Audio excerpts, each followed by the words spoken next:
喜秋图书馆每礼拜故事时间以及活动拢会当顺利进行，拢是因为有这群志工朋友的协助。在象征感恩以及团圆圣诞节，官方特别举办表扬活动，感谢志工无私的付出。恭喜，谢谢，中华姐为图书馆的无私付出。今年的圣诞同乐会也邀请异想天开魔法故事活读协会，再来吹笛子的男孩儿童局。充满趣味又搁兼具亲子教育内容，和大小朋友在欢乐中亲近做伙。年，小爱阿姨想要年手掌，所以跟旁边的爸爸妈妈、阿公阿嬷黏住手掌。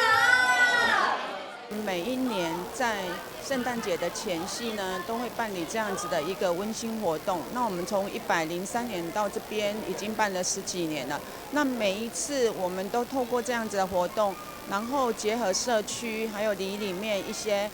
小朋友一起跟家长们到我们图书馆来。第一，可以提高我们的借书率；那第二，也可以感受到温馨的一个圣诞节的一个活动。那我们今天除了有说故事的一个活动以外，那另外呢，我们也会交换礼物，我用我们的小朋友跟家长准备一个小礼物，那公所也会有，那用这样子的一个交换，把心意传达给大家。